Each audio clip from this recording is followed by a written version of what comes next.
So I've written thousands of social media posts over the past 5 years. And after writing thousands of social media posts, you learn a thing or two about social media content. Let me start off by saying that I've made every mistake in the book. I don't even want to reread cringy posts I've made in the past. But the good news is that you can learn from my mistakes. Today, I'm going to be sharing my top do's and don'ts for construction social media content. Here's a disclaimer before we go into my list.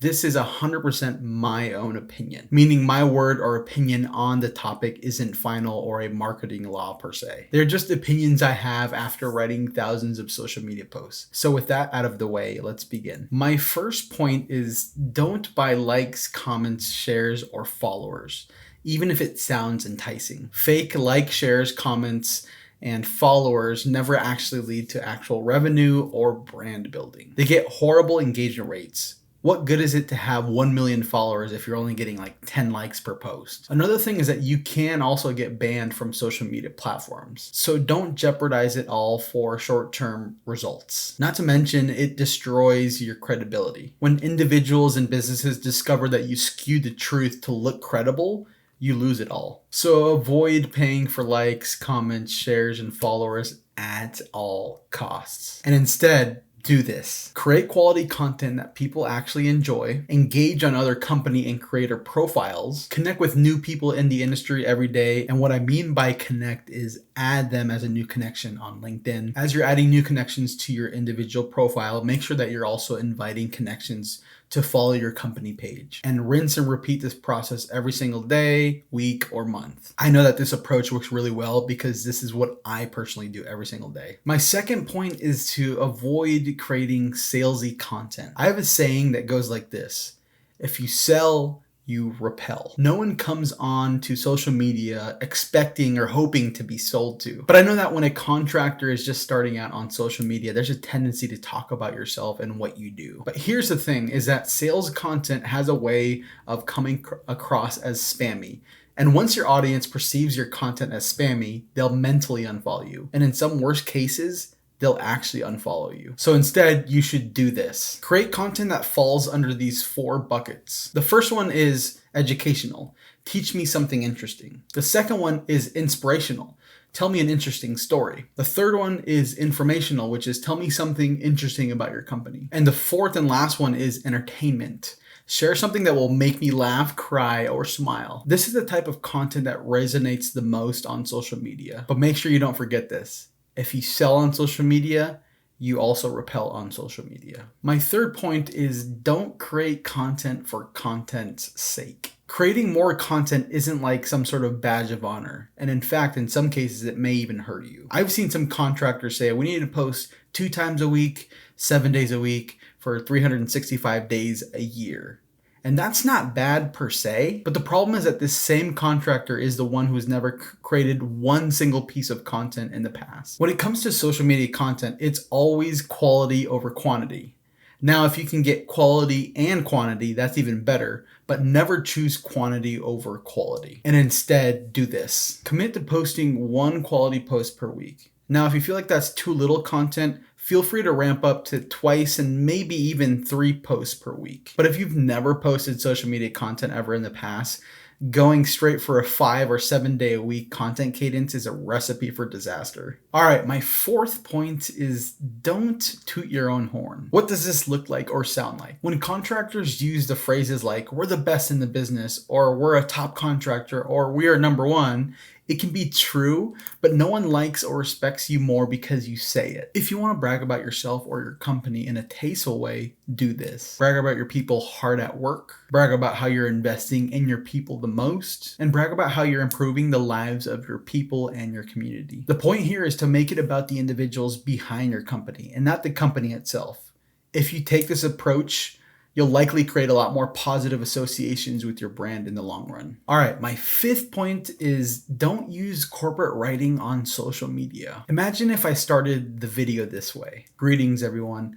I have compiled together a video that will offer you an overview of the essential and non-essential aspects of social media marketing. At the end of the video, I will have additional information that may be of interest to you and your fellow colleagues. I don't know about you, but I'm falling asleep hearing myself talk. If you use corporate writing on social media, I guarantee that people will scroll on by. So instead, you should do this. Write in a conversational tone. A way you can gauge whether you're writing conversationally or not is by reading your posts out loud.